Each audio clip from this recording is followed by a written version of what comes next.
stone in the path, too weak to avoid it. The planter stumbled and collapsed. She tried to rise. She must be pinned under a rock. It was impossible. The slightest movement was impossible. And then, all at once, she saw.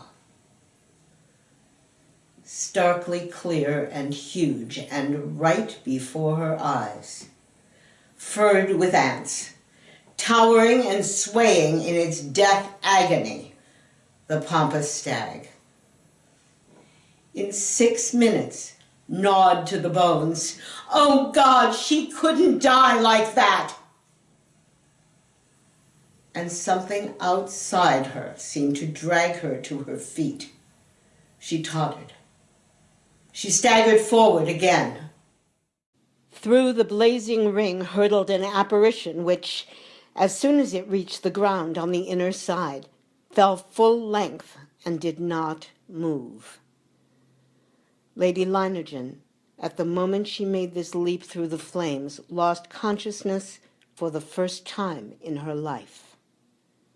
As she lay there, with glazing eyes and lacerated face, she appeared a woman returned from the grave. The peons rushed to her, stripped off her clothes, tore away the ants from a body that seemed almost one open wound. In some places the bones were showing. They carried her into the ranch house.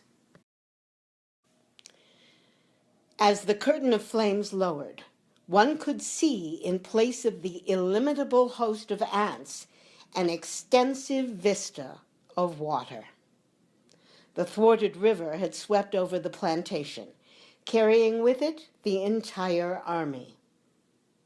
The water had collected and mounted in the great saucer, while the ants had in vain attempted to reach the hill on which stood the ranch house.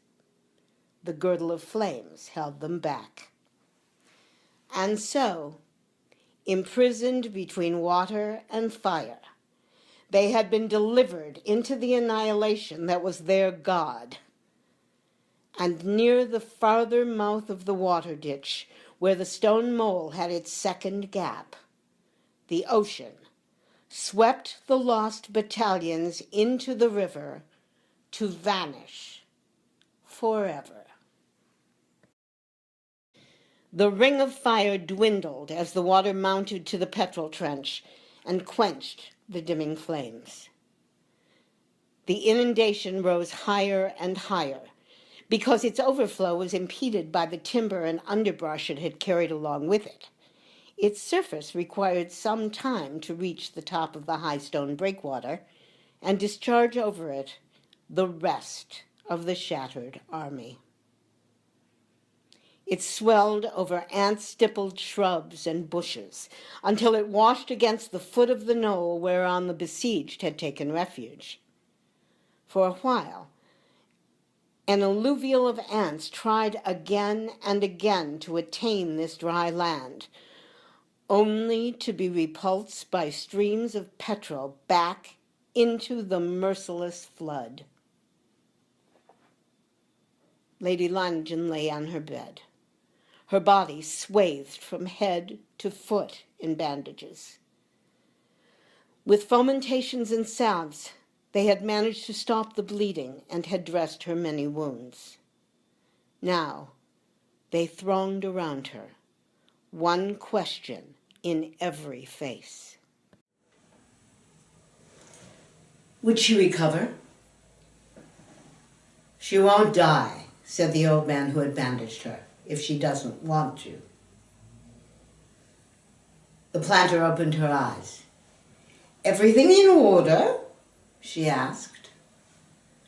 They're gone, said her nurse. To hell. He held out to his mistress a gourd full of a powerful sleeping draught. Lady Leiningen gulped it down.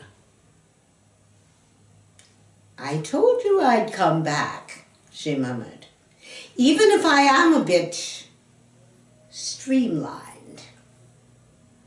She grinned and closed her eyes. she slept.